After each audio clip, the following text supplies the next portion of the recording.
formulando intensos votos para que vocês estejam todos cada vez com um nível de esperança mais alto. Porque Jesus falava duas frases. Uma, quando ele queria falar bem, ele falava bem-aventurados. Quando ele queria dizer que o indivíduo não estava bem, ele falava ai daqueles que...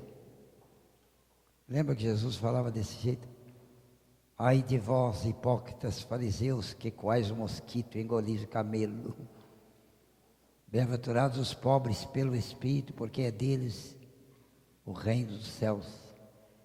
Então Jesus falava essas coisas assim.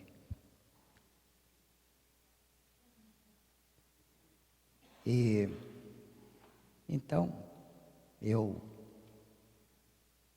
procurando refletir sobre a melhor conveniência de imitar os comportamentos de Jesus, procurando descobrir a melhor maneira de imitar num nível muito pobre, que é o meu, mas os comportamentos de Jesus, vou dizer que bem-aventurados sereis todos, se puderem manter alto o nível de esperança. É preciso refletir nisso, porque esperança não é uma palavra muito simples, não. Manter a esperança significa sustentar uma expectativa de propósito. Sustentar isso. Vai dar certo. Por quê? Você sabe? Não, não sei. Mas vai dar. Isso chama esperança. Vou conseguir aquele serviço. Nível de esperança. Vou conquistar aquela garota que eu queria. Aquela ingrata que eu amava e que me abandonou. Quando você fala isso, ele perdeu a esperança.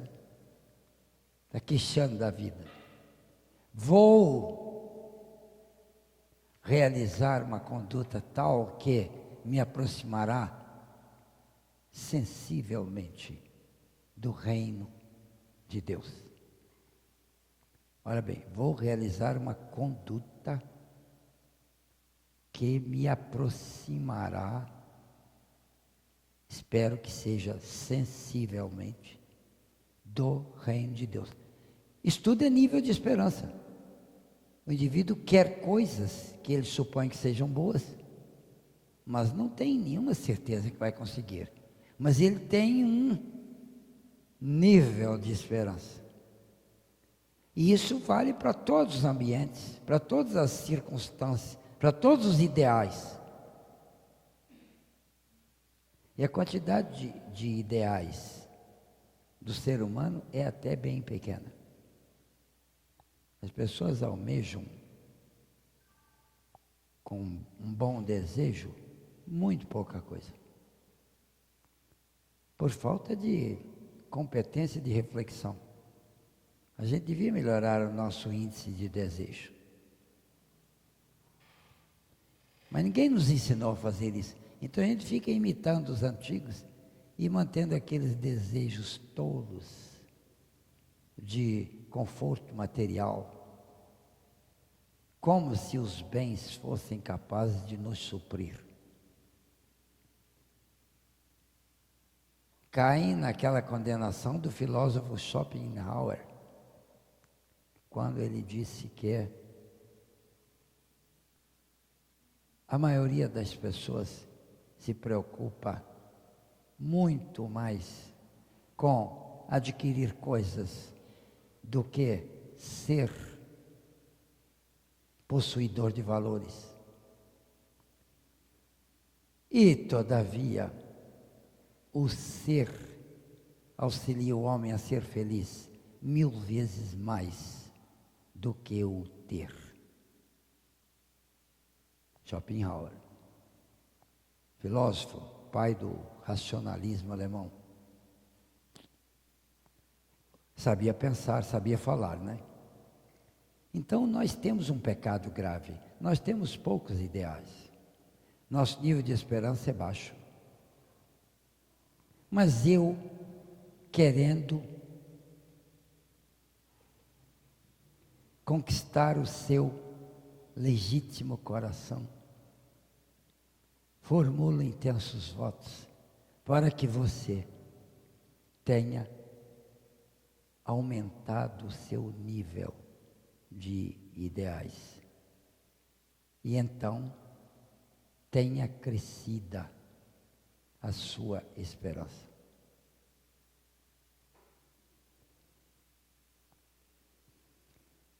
Bom, isso foi a saudação.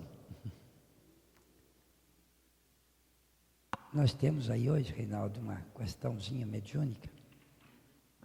Então, faça favor de me dizer qual é. Do livro Somos Todos Médium, do Dr. Odilon, psicografia do Bacelli, ele diz assim: quanto maior a disposição do médium em cooperar conscientemente conosco, maior a nossa capacidade de atuação, porque não nos é possível trabalhar com o médium inconsciente por um tempo muito longo, de vez que não temos o direito de nos apossar da mente e da vida de quem quer que seja, para colocá-lo integralmente a nosso serviço. Então eu gostaria que o senhor explicasse essas nuances de consciência e inconsciência na mediunidade, nos médiuns principiantes.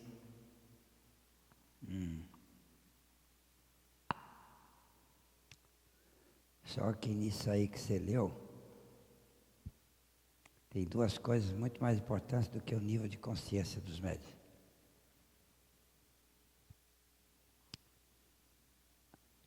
Muito mais importante.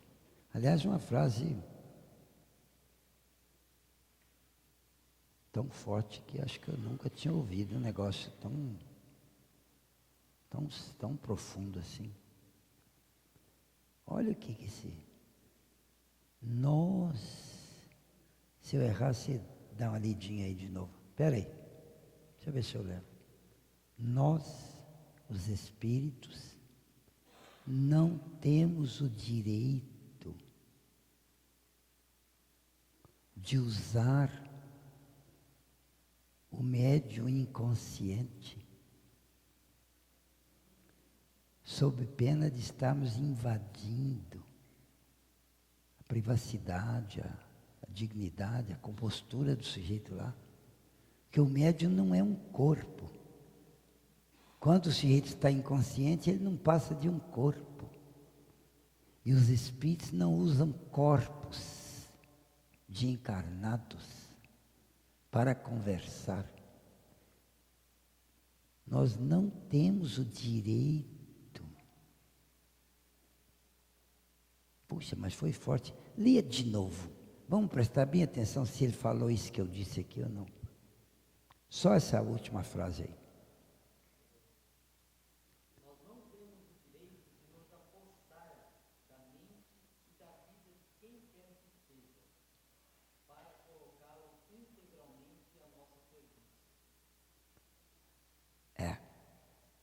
Então é aquilo que eu falei. Nós, os espíritos, não temos o direito de tomar posse do corpo do sujeito. Nós temos o direito de partilhar com a mente dele. Isso se a mente dele estiver funcionando. Porque se a mente dele estiver desligada e ele estiver inconsciente, então os espíritos do bem não têm o direito, ele que está falando, de usar esse médium. Bom, isso nos coloca diante de uma informação imensamente importante, porque muitos médiuns que são meio conscientes assim, tem lances de inconsciência durante o fenômeno mediúnico. Muitos médiuns têm isso. Isso chama-se transe. Quer dizer, durante o transe, você está um outro autor. que é o Servinho, no seu livro Além do Inconsciente. Livro publicado pela Federação Espírita Brasileira, livro espírita. Servinho, nome do autor. Ele era médico, estudioso, um cara muito estudioso, escreveu um livro muito importante, chamado Além do Inconsciente. E ele descreve o transe lá, de um modo muito, a descrição de transe mais bem feita que eu conheço. Aliás, a descrição de técnica de fenômeno mediúnico mais bem feita que eu conheço, está lá naquele livro. E ele fala assim lá no livro: durante o transe, uma onda de inconsciência varre o córtex cerebral.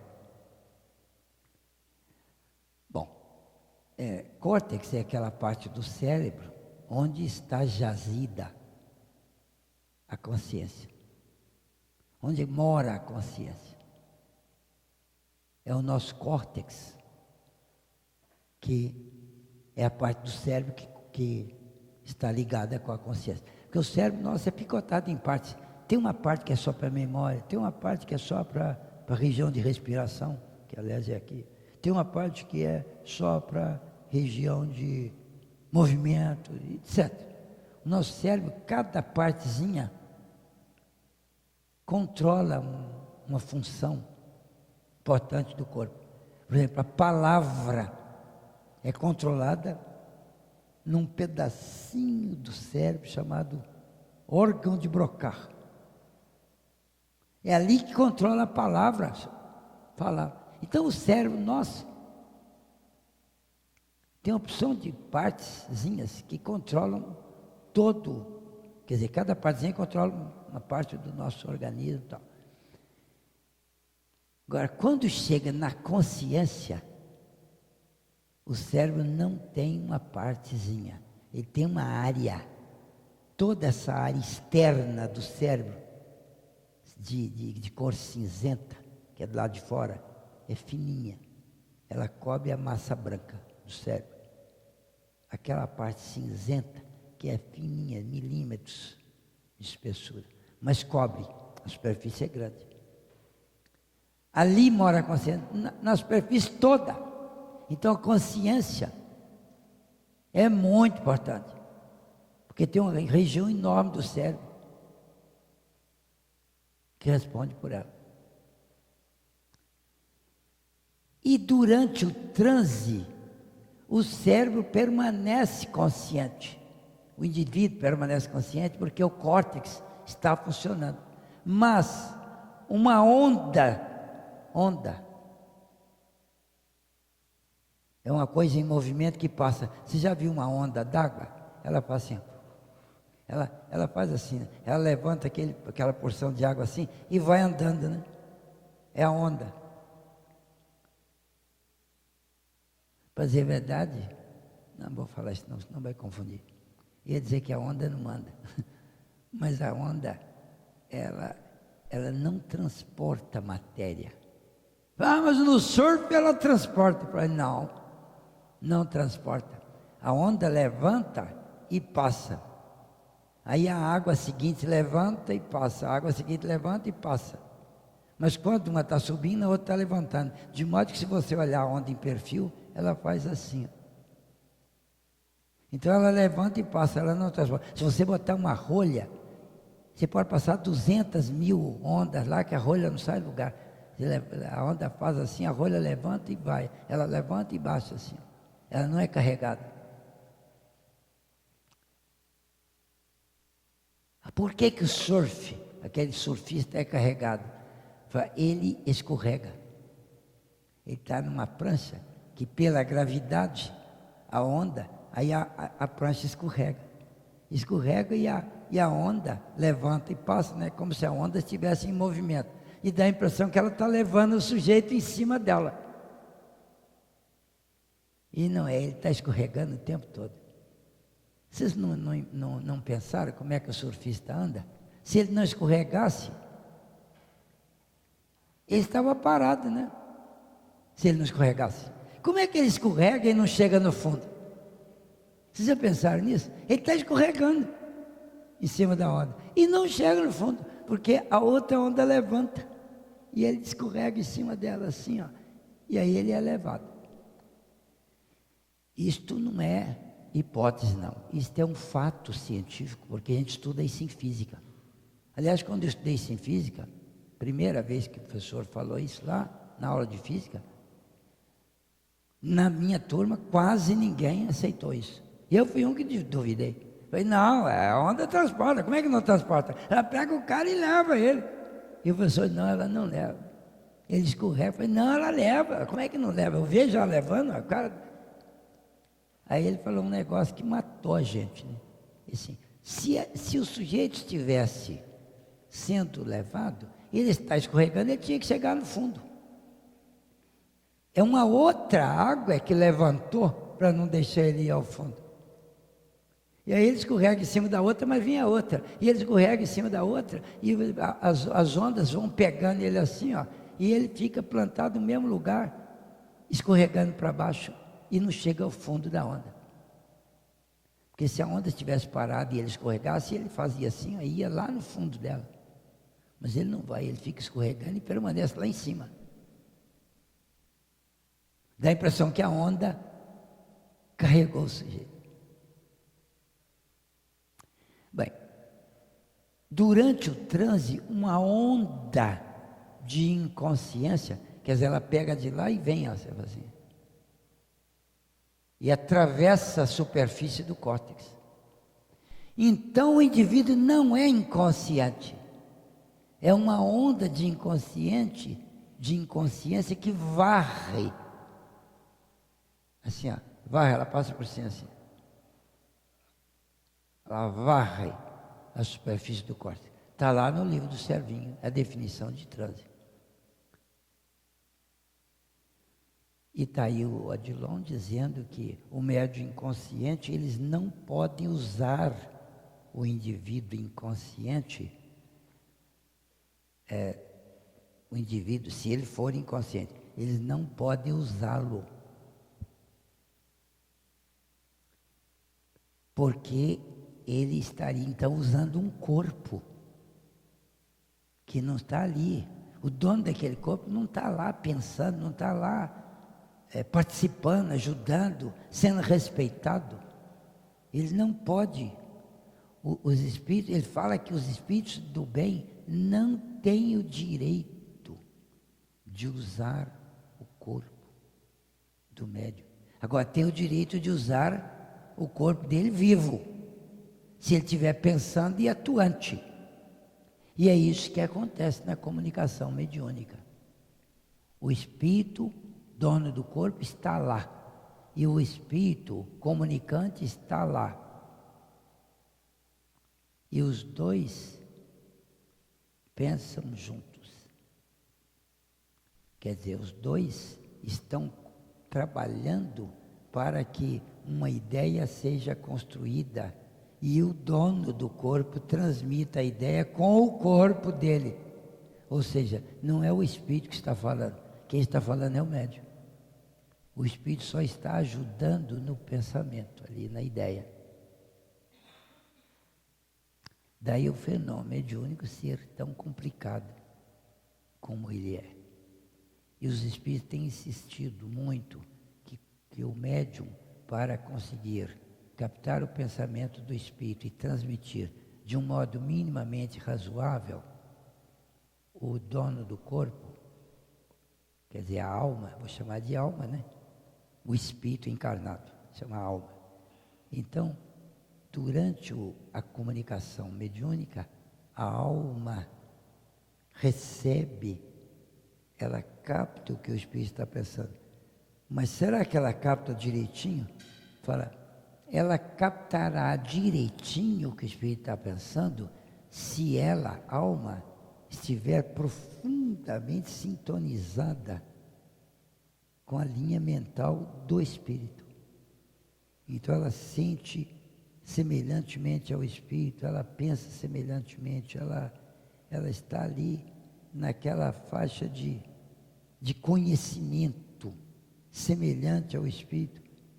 Então aí tem facilidade da ideia que o espírito tem passar para a parte da alma que está justamente justaposta ali naquela região da ideia. Então a ideia do espírito passa para o conhecimento do médium. Olha bem, a ideia é que passa, e o que o médium captou de ideia é o conhecimento que ele fica tendo trazido pelo espírito. E isso não pode ser muito diferente, senão não passa, senão ele não pega. Daí o fenômeno de sintonia, que é complicadíssimo. Se não houver sintonia adequada, não passa.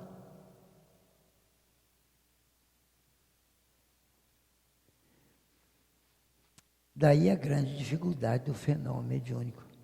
Porque o médium, agora olha bem, o médium, ele tem boa vontade, ele não é um traidor, ele não é um enganador, ele não é um falsificador. Ele às vezes ele está com ótima intenção, ele está lá para ver o que dá para fazer para ajudar. Então ele já tem dificuldade de captar a ideia, porque dificilmente uma pessoa sintoniza bem com um espírito. Dificilmente. É preciso de muito treino e muito convívio para que haja uma adaptação de competência e de valores, para que a ideia daqui do espírito atinja aqui o médium, e o médium capte direitinho aquilo que o espírito pensou e passou. Agora, depois que o médium recebeu, ele tem um problema, ele tem que transformar aquela ideia em palavra, e ele vai usar os seus recursos. E daí para frente é com ele. E tudo que acontecer agora é o médium que produziu. Ele vai produzir a ideia, o pensamento que ele captou lá, mas do jeito dele, e vai transmitir do jeito que ele entendeu, com as palavras dele, com os recursos dele. Se o médium não souber bem a gramática, e o espírito souber bem, o espírito fala numa gramática perfeita aquela ideia, e o médium capta a ideia mais ou menos e transmite com a sua gramática. Por isso é possível que esse médium transmita cheio de erros uma mensagem que foi o Rui Barbosa que passou. A gente cita o Rui Barbosa porque o Rui Barbosa era muito impaciente com a ignorância. Ele era muito sábio, muito culto, muito esclarecido, tinha um vocabulário fantástico. Então ele pensa e fala com uma perfeição, e o sujeito pode captar a ideia, mas na hora que passa, vai falar com o seu palavreado. O outro lá escuta e fala assim, vamos supor que o médium é a Rosa, né? Aí o médium escuta e fala, né, com a voz. Aí o sujeito que escuta fala assim, eu estou escutando a Rosa falar, não escutei Rui Barbosa nenhum falar. Bom, a voz é a da Rosa, a garganta é a da Rosa, o corpo é a da Rosa, é claro que a voz é a dela. Mas a ideia veio lá do espírito. Mas essa ideia está muito fraquinha, essa ideia não tem cabimento ser do Rui Barbosa. Porque a Rosa não captou direitinho. E aquele tanto que ela captou, digamos que ela captou uns 60%, assim, que já é muito, hein? Mas na hora que aquilo caiu na cabeça dela e foi transformar em palavras, já caiu para 25% ou 15%. E na hora que ela vai transmitir aquilo, já caiu para 10%, 8%. Mas a ideia original é lá do Rui que ela está transmitindo. Mas está saindo uma porcentagem muito menor. Isso porque a Rosa é principiante. Agora, se ela trabalhar com o Rui Barbosa muito tempo, e se ela se dedicar ao esforço de estudar muito, ela vai aprendendo aquela gramática mais complicada que o Rui Barbosa sabe, e ela vai se aperfeiçoando em uma outra qualidade de sentimentos, para ela afinar com aquela sentimentação que caracteriza o espírito do Rui lá, né? Então, na hora que aí ela passa a afinar com ele de um modo mais intenso. Agora, ele chega e manda a ideia, ela capta aí uns 90, 95%. E consegue transmitir até 80% do que ele falou. Os espíritos costumam dizer que se um médium conseguir transmitir 80% do que eles falam, ele, espírito, fica muito feliz.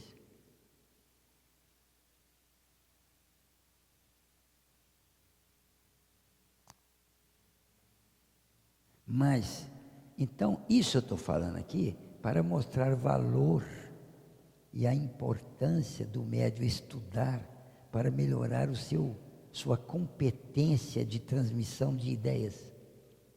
Quanto mais estuda, mais ele melhora isso. E ele também se dedicar ao bem, à prática do bem, porque com isso ele apura a sentimentação. Essa palavra existe, viu, gente? Pode olhar no dicionário. Ele apura a linha de cogitação. Ele melhora. Ele agora sente e interpreta de um jeito mais bondoso, aproximando do jeito lá do Espírito. E quanto mais ele aproximar em sentimento e em conhecimento, em competência de transmissão vocabular e conhecimento do assunto, porque se um físico viesse transmitir uma mensagem de física, e se o médium que tem um bom sentimento, uma boa sintonia gramatical e moral com aquele médium, mas não conhece nada de física, então a mensagem que é a Rosa, agora vamos deixar a Rosa de lado, vamos pegar a Alessandra. A Alessandra vai transmitir uns 10%. Vamos, ela tem boa sintonia com o espírito, tem bom conhecimento gramatical, mas não tem de física. Bom, a Alessandra até que tem, né? Esse pessoal farmacêutico é danado para saber física, química. Não, se você é farmacêutica, você estudou física para danar. Bom, vamos trocar. Bárbara, você sabe bastante física, não? Não. Então, Alessandra, você está fora. Bárbara, o espírito do físico não conseguirá transmitir pela Bárbara nem 10% daquilo que ele queria. Vocês já viram um sujeito que assistiu um filme, contar o filme para você? Não há jeito de contar do jeito que está na cabeça dele, porque ele está lembrando da imagem lá e tal. Aí, mas ele também não lembra dos nomes. Bom, aí tinha um sujeito lá que, sei como é que ele chamava, Macpherson. Não, ele tinha um nome lá, digamos Joaquim. Pronto, já mudou o nome do sujeito, chamava Macpherson, mudou para Joaquim. Eu não sei se é Macpherson mesmo. Mas aí ele chegou lá num lugar, lá, não sei como é que chama aquele lugar, ele chegou lá num lugar, e aí ele falou lá umas coisas lá assim, negócio lá de física, negócio de raio vetor lá, uns trem assim. Ele falou lá uns negócios de física lá, e, conclusão, isso que esse cara está falando é menos de 10% do que ele viu ou ouviu lá. E se ele estiver contando o filme?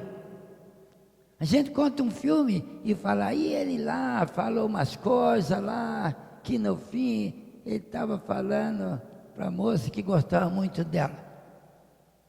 Ah, mas com isso aí você está contando o quê? Meia hora de diálogo entre os dois?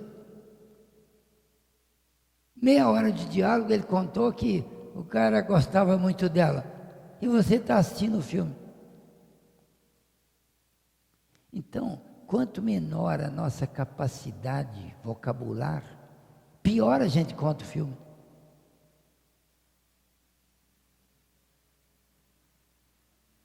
Agora, quanto melhor poder descritivo você tem, melhor você conta o filme.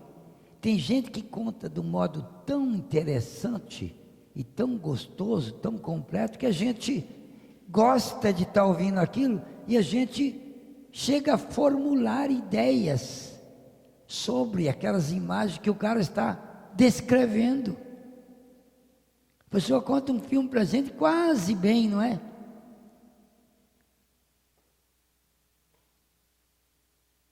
E a gente entende a história, entende o enredo, entende a mensagem. Capaz de chegar a pegar uns 60%, até 70% talvez. Não, 70% é muito, 60%. Porque teve imagem lá, teve colorido, teve movimento, teve lance que o cara perdeu, somando tudo. Mas com 60% de um filme que você escuta, você sabe o filme. Então o fenômeno mediúnico é assim. Daí a dificuldade que nós temos para conversar com espíritos. Ou que os espíritos têm para conversar conosco. Porque quem está conversando conosco é o médium. Ele está captando uma ideia ali e transmitindo do jeito dele. Bom, se a finalidade da sessão mediúnica não é conversar com o espírito, mas é ajudar espíritos, aí então você fica compensado. Justifica você estar lá na sessão. Porque você está ajudando o espírito. Você está orando, você está vibrando, você está irradiando. A sessão é toda montada em cima de um esquema de benefício para desencarnados, com a presença de benfeitores que estão lá fazendo o possível para ajudar e tal. Então a sessão teve sucesso, teve grande vantagem, teve utilidade, independentemente da quantidade de conversa que aconteceu lá. Bom, isso aí, a sessão mediúnica normal, onde os médiuns incorporam e trabalham ali, isso é muito útil, muito importante, deve ser cultivado, precisa, porque ajuda muito, tanto os espíritos como os médiuns. Muito mesmo. E se você não entende direito da sessão, mas está lá, fazendo o possível para ajudar a sessão a funcionar, você já está fazendo um grande bem para os espíritos beneficiados e para os médiuns beneficiados. Quer dizer que a sessão mediúnica, nos moldes de benefício, são muito úteis. Agora, quando tem médium inconsciente e que recebe um espírito e vem falar com a gente, aí é que dá... Está o diabo na casa do terço, né? Porque o médium não é inconsciente. Não, mas esse é. Mas se ele é, ele não vai ajudar nada.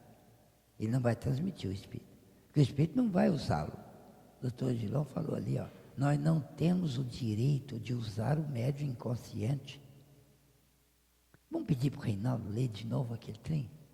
Você não precisa acreditar em mim, não. Lê de novo aquela...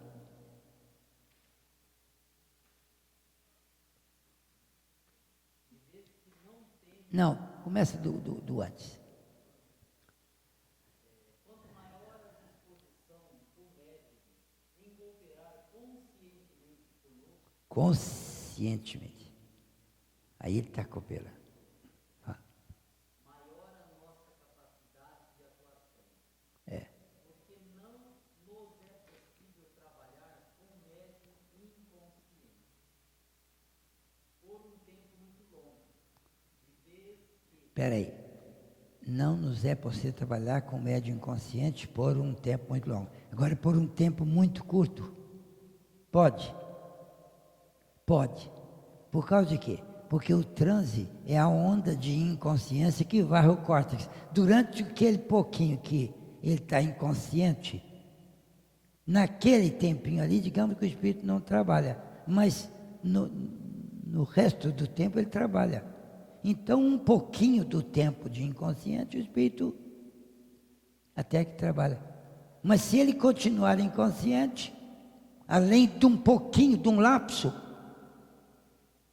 aí não nos é possível trabalhar com o médium inconsciente por um tempo mais do que curtinho assim, por um tempo maior. Continue. Por um tempo muito longo, de vez que não temos o direito de nos apossar da mente e da vida de quem quer que seja, para colocá-lo integralmente a nosso. Pois é, não posso usar o corpo, não tenho direito de apossar da mente e da vida, porque se o indivíduo está inconsciente e o espírito está falando assim mesmo, ele apossou da mente e da vida, né? Do corpo do sujeito lá, e botou aquele sujeito a serviço dele. O espírito do bem não faz isso, quem faz isso é o obsessor. O obsessor faz, o espírito incorpora um sujeito e fica lá dominando ele integralmente. E às vezes o médium está lá meio sem saber o que está acontecendo e o espírito está lá imprimindo. Mesmo assim ainda tem mistura, de vez em quando é o médium que está falando e o espírito que está falando. Mas não tem sentido aquilo que é obsessor, né? Mas o espírito do bem não faz isso. Então quando o sujeito é inconsciente e vem dar conselho para nós, aí é fogo. Porque quem está dando conselho é o médium. E não está inconsciente. Se fosse possível subjugar as pessoas com a inconsciência, os espíritos não fariam outra coisa. Todo mundo subjugado. Mas a lei divina não permite isso. Só subjuga aqueles que estão numa faixa de merecimento negativo para suceder aquilo lá. Todo médium super obsidiado, o espírito está numa vingança. E ele merece, por isso que a lei divina permitiu.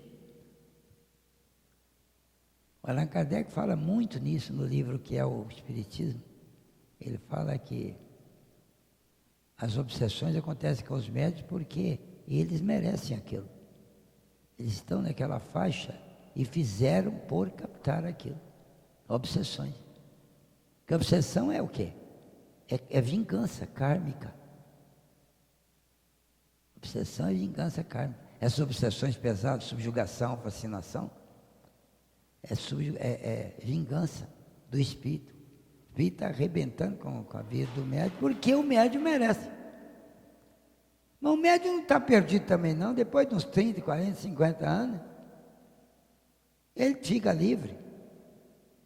E aí, muito melhor, ele teve um avanço na humildade, nos valores aí. Quer dizer, ele não perdeu. 60 anos de obsessão cura cacaio de qualquer malandro. 60 anos de obsessão cura cacaio de qualquer malandro. Porque quem está na obsessão mereceu aquilo. A lei divina não deixaria aí, ó. A lei divina, se a lei divina permitisse, estava todo mundo de 4. Obsidiado aí, ó. Mas as pessoas não são assim, não merecem isso. Pode ser que você não mereça uma casa no Jardim América, em São Paulo, mas também não merece morar no cofundó do gogó do sapo, né? Não é assim também. Então a lei divina coloca as pessoas aqui nesse mundo dentro de uma linha de possibilidade de progresso, de ordem espiritual. Todo mundo, todos nós estamos dentro da possibilidade de progresso espiritual. E o que vai ditar se nós aproveitamos o progresso espiritual é a nossa sinceridade na humildade, no aprendizado e na aplicação do aprendizado na nossa própria pessoa. Porque nós temos muito descuido com esse negócio de aplicar as leis morais em nós. A gente aplica muito nos colegas. Conheço um sujeito lá que merecia ouvir isso. A minha mulher é uma que devia estar aqui para escutar esse negócio. Desgraçado, você é o principal merecedor de escutar isso aí só. Por que isso não aplica em você? Então esse negócio de vestir a carapuça, toda vez que você puder vestir uma carapuça de alguma coisa que você está ouvindo, assim, de estudo espírita, vista sem medo. Fala, nossa, me pegou. Essa daí caiu na minha moleira. Isso tudo que ele falou aí eu faço. Ai de mim. Ai de vós, dizia Jesus. Ai de mim, está na hora de você falar. Quer dizer, aí você está crescendo, você está tomando consciência da sua fragilidade, do seu desacerto, da sua falta de valor humano, da sua arrogância, do seu orgulho, da sua intolerância com os outros, coisas assim. Do seu sentimento exacerbado de defesa própria. Sei te falar lá um negócio que não combina com aquilo que você gosta, ou não combina com aquilo que você concorda, você já fica contra ele. Então, onde é que está o seu sentimento de tolerância? Eu não concordo com ele. Eu não concordo, e daí? Vai fazer o quê? Brigar com ele? Ofender? E ganhou o quê? Provou o quê? Provou que você é um idiota, que você é um orgulhoso? Isso você provou. Aí você vai continuar orgulhoso assim? O cara lá está errado, falou mal de você. E aí? Você vai fazer o quê? Errar também por causa disso? Ou você vai cumprir o ensinamento de Jesus que falou assim: bem-aventurados sereis quando mentindo falarem mal de vós e tolerardes. Porque se você não tolerar, você não é bem-aventurado de coisa nenhuma. Mas se você aguentar o tranco, sem bronca, quando mentindo falarem mal de você,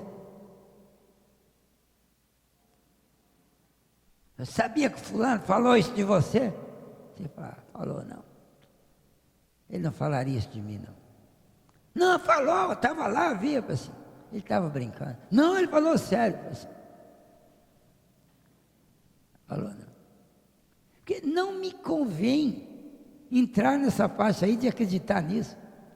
Se eu acreditar nisso, eu falo assim, o quê? Ele falou isso de mim? Aí eu já absorvi, já captei. Falou isso de mim? Aí ó, já absorvi. Agora já estou pensando em matar, vingar, pegar, provar que ele é um idiota. Vou tirar a satisfação amanhã. E ganha o quê? Ganha que eu não sou otário. E ganha o quê não sendo otário e provando que não é otário? Ganha mostrar para o mundo que você é um besta, um idiota, um estúpido.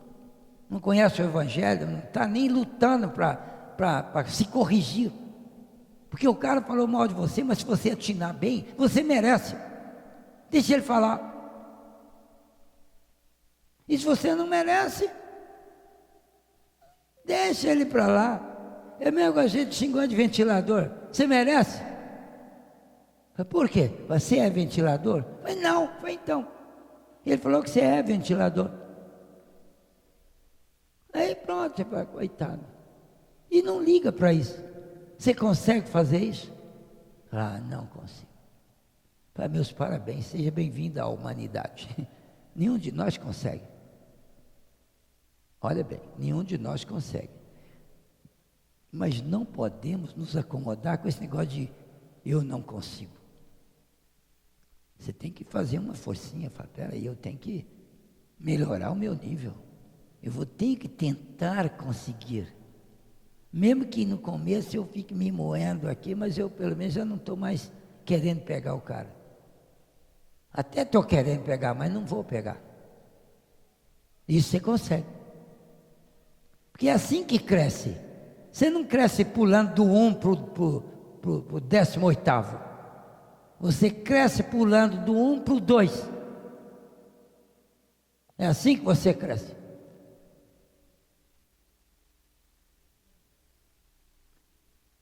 Então a gente estuda a virtude, não é para concluir que a gente é um otário que não tem aquilo. Não é para concluir com a opção de gente que a gente conhece, é tudo otário. Não é para isso que a gente estuda a virtude. A gente estuda a virtude para ficar sabendo e aderir ao esforço de tentar colocar em prática. Aderir ao esforço de tentar colocar em prática. É assim que você cresce. Você vai levar anos para crescer, mas é assim que é. Ou você pensou que a gente crescia de uma hora para outra? Você pode ver os caras que estão no Espiritismo, eles estão aí há dezenas de anos. Eles mudaram bastante. Bastante. Tem uma opção de coisa que nitidamente eles melhoraram. Mas se você mentindo falar mal de um deles, ele pula no seu pescoço. Porque isso ele ainda não conseguiu. Ah, mas você é espírita, você não pode pular no meu pescoço. Assim, posso e estou quase querendo te matar, não é só pular no seu pescoço, não. Mas você é espírita, vai? Pois é, larguei de ser, agora estou querendo te pegar. Porque na hora da raiva não adianta vir com filosofia em cima da gente. Na hora da raiva eu quero te pegar. Ah, mas você não é espírita? O que é que você lucrou esses anos todos aí? Assim, uma porção de coisa, mas não foi nesse ponto aí que você está falando, não. Nesse ponto aí não lucrei ainda não. Vou deixar para os próximos 10 anos. Por enquanto, eu já lucrei algumas coisas ali, mas tem outras aqui que são a maioria, não lucrei ainda não. E eu sou espírita justamente porque eu sou muito atrasado. Estou usando o espiritismo para me melhorar. Porque se eu fosse bom, não precisava ser espírita. Não tinha que melhorar mais nada.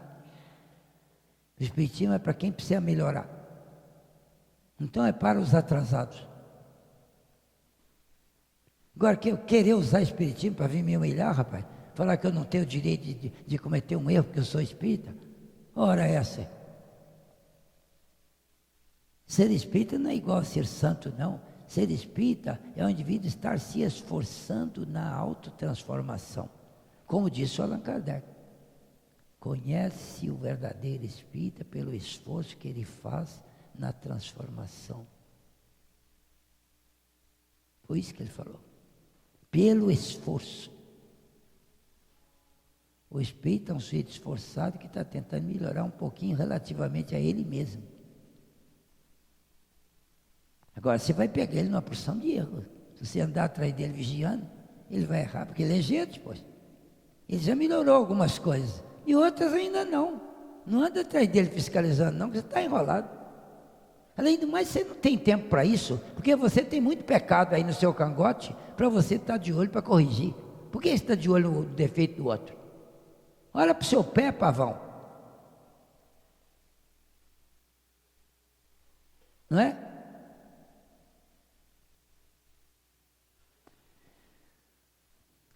Então, mediunidade é esta alavanca. Alavanca de progresso, de transformação. Através do esforço mediúnico, a gente vai, sinceramente falando, não precisa ser bom médio, não. Esforçado. Médio bom é o médio esforçado, que está tentando se melhorar. E ainda conserva a opção de defeito. Mas está lá esforçando. Esse cara está indo bem.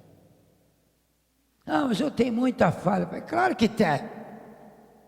Mas está indo bem. Você é sincero no seu esforço. Então, vocês estão na mediunidade e estão aprendendo. E o que aprende, se você aprende uma coisa que às vezes você não concorda ou não gosta muito, fala assim, bom, eu pelo menos aprendi isso aí. Se não for verdade, mais para frente eu descubro a verdade e jogo essa daí fora. Mas por enquanto eu vou ficar refletindo, porque vem de um livro aí, indiscutível, um autor inatacável, um sujeito que tem escrito coisas muito boas. Esse Odilon é o maior divulgador de mediunidade que tem aqui entre os espíritos. Mais do que o André Luiz, do que o Emmanuel. Porque esses caras escreveram em cima de muitos assuntos. Muitos. E ajudaram imensamente. O Emmanuel, então, é o maior evangelizador que tem. É o Emmanuel. E o André Luiz é o maior cientista do espiritismo. Mas na mediunidade é o Odilon. Tem mais de 10, 12, 15 livros de mediunidade. Desde os mais simples até bem profundos como esse daí. E lá na além tem gente muito mais sabida do que o Odilon, do que o Emmanuel, o André Luiz. Só que esses aí não estão comunicados, não precisa deles. Manda os outros que já estão aqui mais perto da gente. Comunicar por médiuns, como o Chico Xavier. Pode ver, ó, os livros bons mesmo aí, ó, são bons mesmo, indiscutíveis. Vem de 2, 3 médiuns. Pode ver. Os outros todos não estão captando nada para escrever, para ajudar os outros.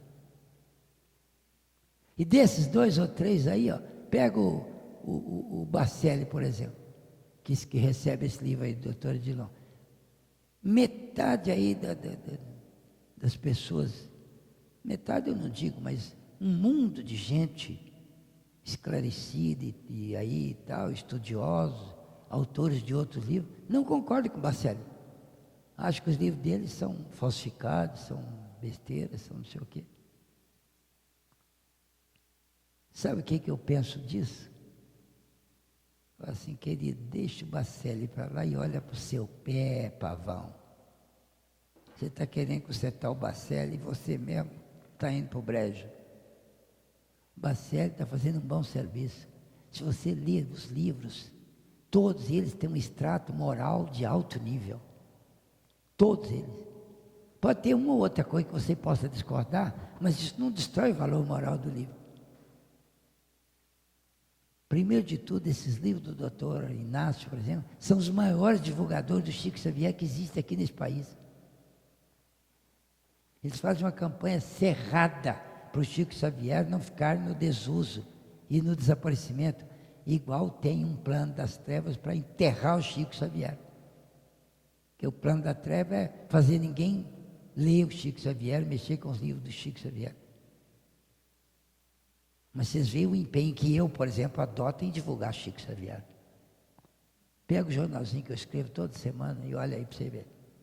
É Chico Xavier para lá e para cá, tudo quanto é mensagem psicografado por Chico Xavier, a de cima psicografado por Chico Xavier. Por que eu insisto nisso? Para divulgar Chico Xavier. Porque o Chico Xavier não pode ser esquecido. Uma opção de gente aí que escreve livro, não fala uma palavra de Chico Xavier. Por exemplo, pega os livros do Divaldo e vê se tem uma palavra de Chico Xavier. Nenhuma. Tem só livro da fala dele. Agora, pega os livros do Bacelli, fala do Chico Xavier o tempo todo. E o Chico Xavier é a maior obra espírita, a maior obra mediúnica do mundo em todos os tempos.